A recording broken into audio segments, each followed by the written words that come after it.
Greetings, Ohio Valley. This is Dan Lima with OSU Extension from Belmont County. And this is Karen Cox from WVU Extension in Ohio County.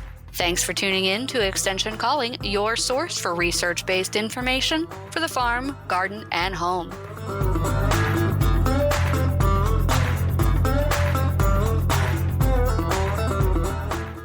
All right. The leaves are beautiful right now. The ones that are remaining on the trees, anyway. Yeah, the wind has taken down quite a number of them.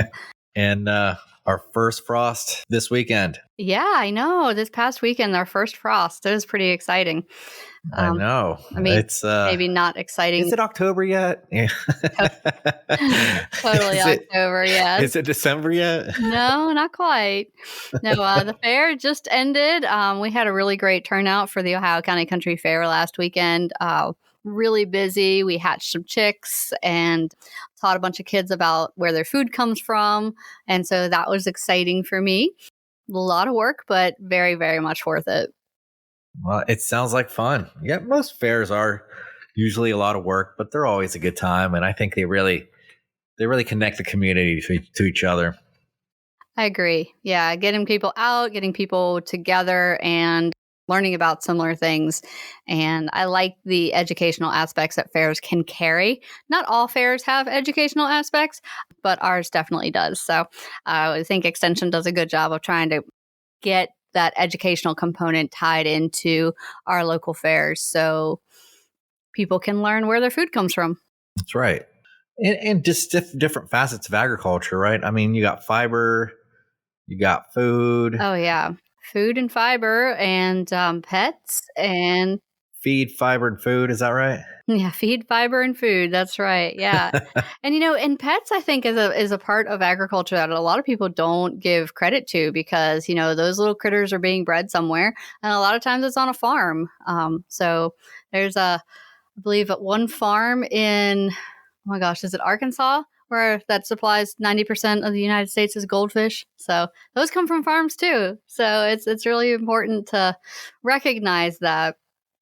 But there's other aspects of things that we do. And earlier this week, I was presenting to the roadway and right-of-way conference on invasive species control and how important it is to know how to do it correctly.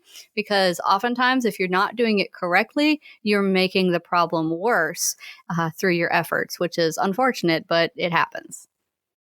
Yeah. And the funny that you were going to talk about invasive species in a right-of-way conference, but because the funny thing about a lot of invasive species, not all of them, but I think a good percentage is that most of them were introduced as reclamation processes, whether we're talking about mining or some kind of development, and then, you introduce a plant for an environmental positive impact that then becomes invasive and becomes an environmental negative.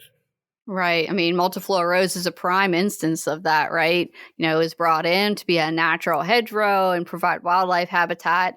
And here we found out that the wildlife liked it a little too much and it spread everywhere. And now it's a nuisance. Yeah, we can keep going. I mean, autumn olive, honeysuckle, whatever. Kudzu. Yeah, all of that was brought in on purpose but another tree that was brought in on purpose, another pest, I should say, that was brought in on purpose is tree of heaven, or Ailanthus altissima. Sounds lovely. Oh yeah, it's not sounds from heaven. Heavenly. It's absolutely not. No, but yeah, you're right. Reclamation tree brought in the 1700s for actually mine reclamation. See, I always thought it came over as an ornamental. Well, maybe that's up to debate because I guess it depends on where you're getting your sources from. Because mine says mine reclamation. Interesting. I'd like to see that source. But yeah, so it was brought in hundreds of years ago and has had lots of time to get itself established, and it grows really well. It spreads by both seed and rhizome, and it'll form a clonal colony. So basically, all the roots underneath are connected. And so when you see a whole group of trees, it's really kind of just one tree because it's all the same clone over and over again. And so all of the roots underground are grafted together, and they can actually graft with other tree roots as well. And those grafts help them share nutrients and helps them to be more resilient against stressors that occur. So if you cut one down, the other ones just take those nutrients and kind of put them into them, and they get bigger and stronger. And if you only have one and you cut it down, well, guess what? You're probably going to get 2 or 3 out of that nice big root system underneath the soil. So it's really important to know the proper steps to take Tree of Heaven out. Yeah, and just to make it a little bit more fun and exotic, this plant is also allelopathic. So what it'll do is it'll suppress the growth of native woody shrubs around it, woody trees, woody shrubs, and it'll just keep on going. So with that kind of recipe, it's not hard to imagine it taking over a landscape. Yeah, and it really thrives in some of the worst landscapes, which, on one hand is a benefit, like Dan was saying, for maybe mine reclamation. But on the other hand, it's really frustrating, especially for right-of-ways and some of our more urban areas where we may not have the best of soil, but it thrives there. It does great, and it will grow really fast, and they can get up to 80 feet tall. So definitely not something you want growing underneath a power line. And they cause a lot of problems with that. But also because they're so fast growing, they're very brittle trees, and they will break in a storm and can cause a lot of hazards on roadways. So it's really a tree we don't want growing in our communities or in our roadways. That's right. And some of the leaves of this tree, they're pinnately compound. So they look like a feather, 12 to 36 inches long, 11 to 27 leaflets. They have this pale, smooth bark. And the twigs have this chestnut brown color, and they're velvety. Right. They're velvety, but they're not tomentose, so they're not hairy. One of the lookalike species for Tree of Heaven is sumac, and we have smooth sumac and staghorn sumac that grow natively in this area. And the leaves look very similar. The leaves are also similar to a walnut leaf. But the thing that really makes Tree of Heaven stand out is at the base of that leaflet, there's 1 or 2 teeth. And it's just like a little bump at the base of the leaflet where it attaches to the stem, to the petiole. And that is really the key item to look for if the leaves are on the tree. Like Dan was saying, if the leaves aren't on the tree, that pale gray bark is another indicator. And you can tell it apart from sycamore because sycamore is going to have a bright white bark around that gray coloring. And they're a little bit darker and more rough at the base. Karen, did you mean sumac or sycamore? Sycamore. Okay. Yeah, so I'm talking about after the tree's leaves are off. Okay. The sycamore is going to have your closest bark to Tree of Heaven. Gotcha. It's got a grayish and white bark, whereas Tree of Heaven is a pretty solid gray. It's pretty uniform over the entirety of the tree. And to distinguish between the sumac and the Tree of Heaven, I always look at the fruit. The sumac has that spikelet red thing at the top. Really stands out when it's by itself. It does, yeah. And that persists during winter. And then for the Ailanthus, what you see is this these like little helicopters, right? The winged fruit, like they look like little maple helicopters, but they're a little bit brighter. They have yellows and greens and browns, but like you can distinguish that from a maple. So you can distinguish the sumac and the Ailanthus with the fruit as well. That's the best way for me to do it anyway. With your sumac, depending on the type of sumac that you have, whether it's staghorn or smooth, it might have a little bit difference in coloration and fluffiness, I want to say, of the fruits. But again, your sumac fruit is going to stay on all winter long. And you'll see that nice bright spikelet, as Dan said, that will really stand out all winter. And it's great because they're really good for wildlife food. It's one of the few foods that's available for wildlife in like January. So the Tree of Heaven seeds that will come off, like Dan said, they're kind of like helicopters, but they're just one winged helicopter. They're not like your maples where you have 2. It's just one flat piece with a lump in the middle. And they're a little bit twisted. and they'll come fluttering down in the fall.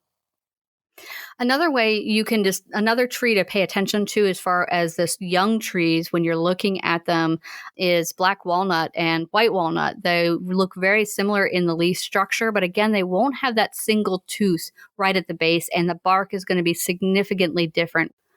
Another indicator you can use is the leaf scar on the tree of heaven or the ailanthus. It's a very large shield-shaped leaf scar, and it's almost as big as like maybe your pinky nail, or depending on how big your hands are, I guess.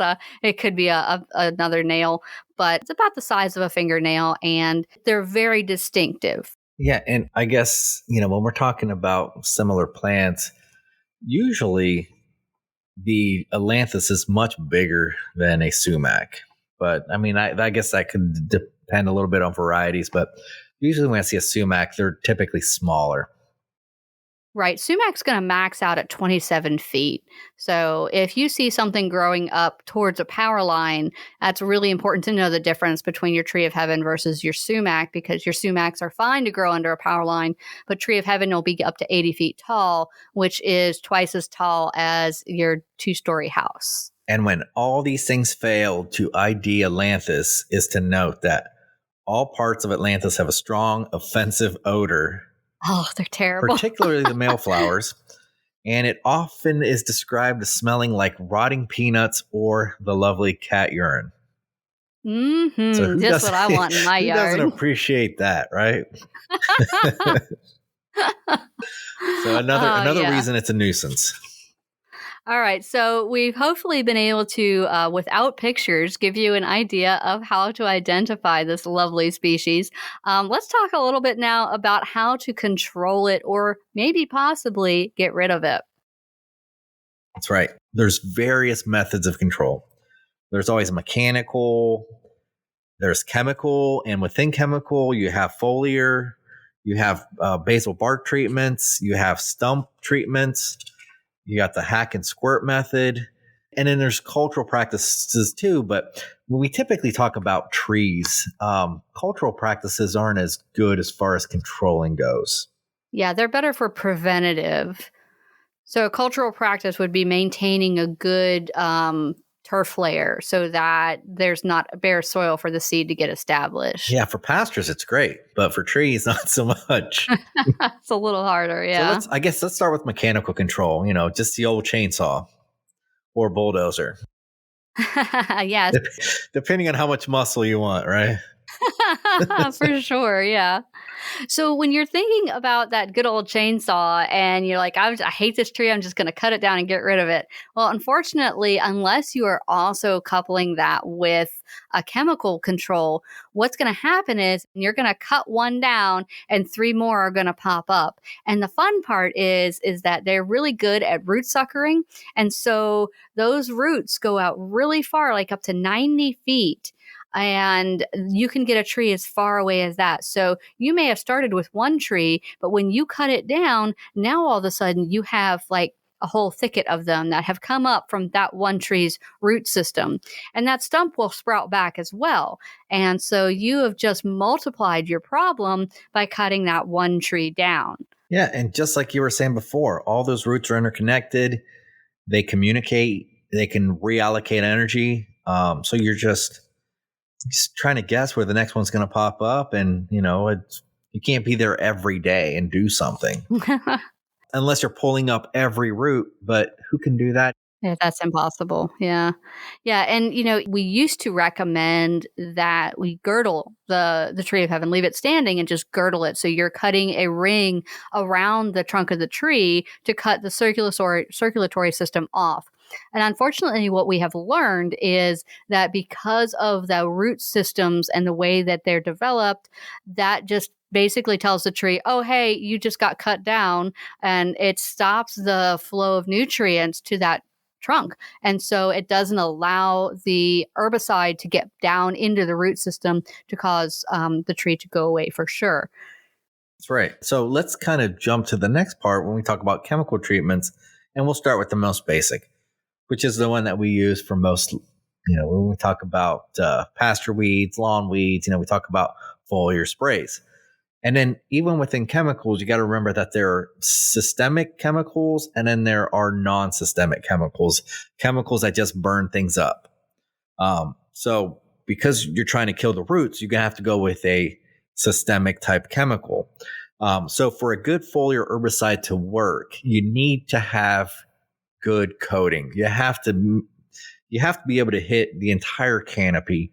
And what makes it difficult for Tree of Heaven is that it's a very fast growing tree. And I want to say that usually when it's a nuisance, it's too tall for you to be able to reach it well. So having that foliar application becomes a little bit more difficult than some of the other ones that we're going to talk about. There are things you can use for foliar spraying. Glyphosate is something that works. And then triclopyr is another one that works. So glyphosate is the chemical that's found in products like Roundup. And then you have triclopyr, which is a chemical in products like Garlon, Remedy, those types of products. So they will work. However, you have to make sure that you have a good coverage on the leaves. And not only that, but you have to make sure you're getting it when the plants are moving sugars and products from the leaves down to the roots. Because if you were to spray it too early, that translocation of chemicals from the leaves to the roots just won't happen very well. Right. Yeah, we've talked a lot on this show about the direction of sap flow and how important that is in getting chemical control on plants. Because if it is moving sap to make flowers, to make new leaves, to make seeds, to make fruits, to make fruits, there's not a whole lot of energy going back down into the root system. And if you apply a chemical at that point in time, you may get a burn down up top, but you are not going to control the root system, which is really what we need to do.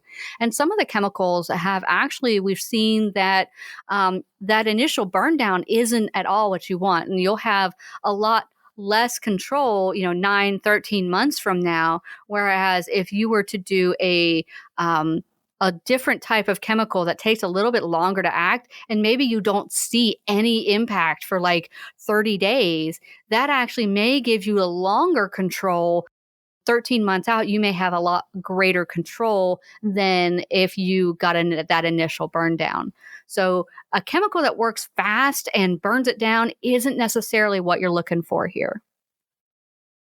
Yeah. And so let's kind of move on to the next one, which is the old cut and stump treatment.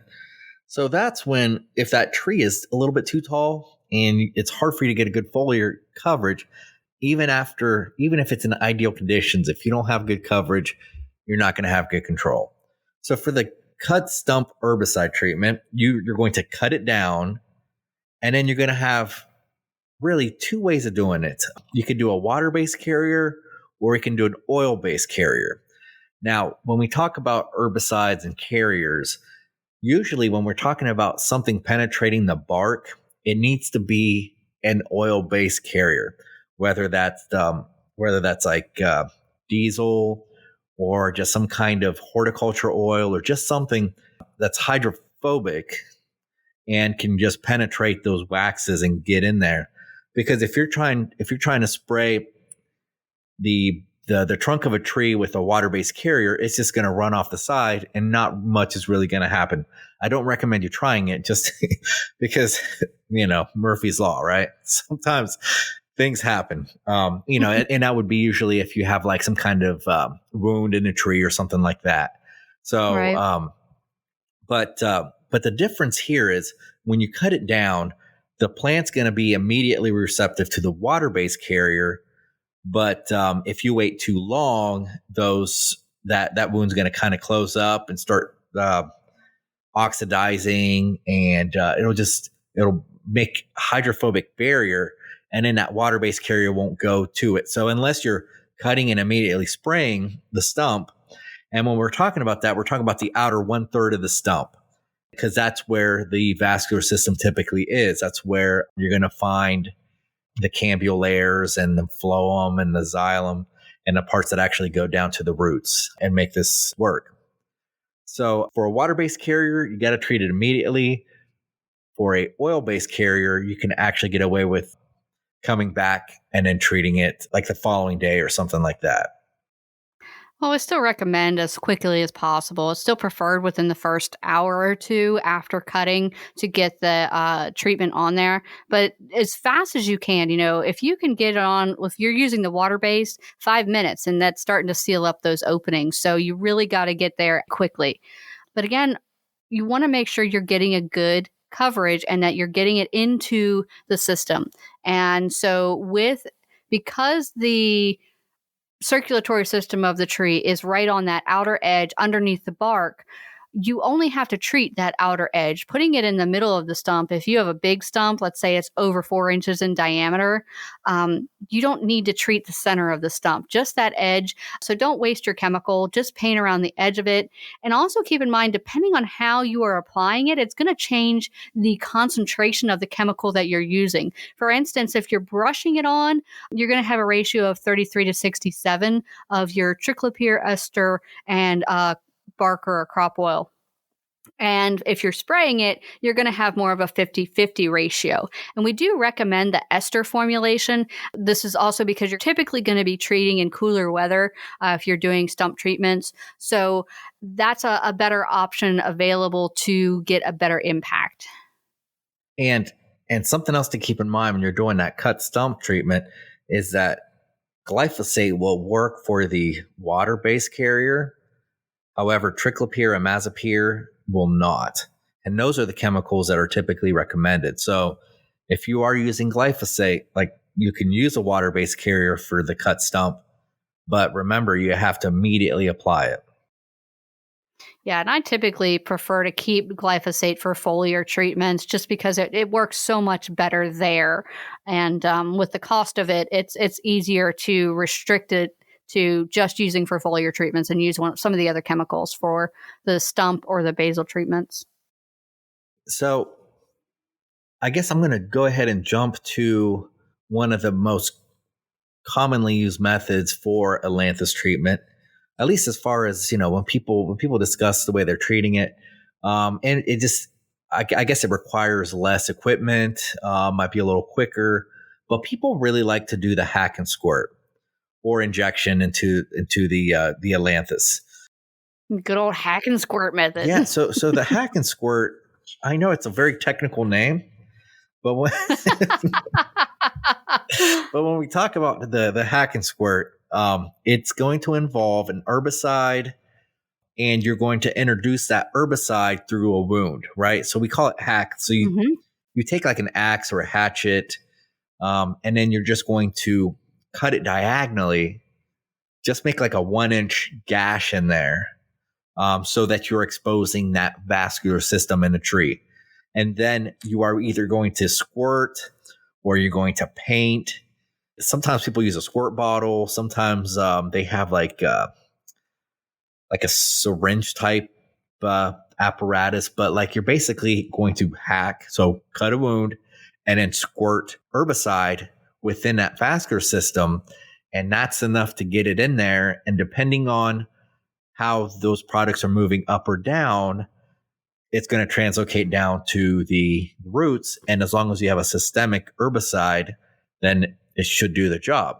So it's a lot easier, and it's easier to treat tree by tree rather than cutting it all down, letting it fall, removing that equipment, getting your herbicides ready, and then treating the stump. It's not as immediately environmental changing, but it does the job, and it's a quicker way to treat it if you're treating multiple trees.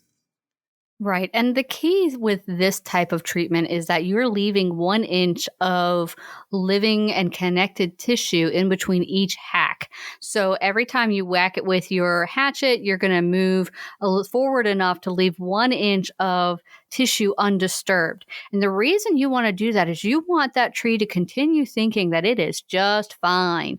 And you want it to continue moving things up and down its circulatory system so that it really pulls that chemical down into the root system. And if you were to go through and cut this tree after you've treated it, like, so let's say you go back the next week because you're sick of looking at it and you cut it down. Well, you've just kind of undone your work because this type of treatment is going to take time. You need to leave that tree standing at least 30 days, preferably 90 days, so it can continue to move it throughout its root system and hopefully into the root system of the clones hanging out around it.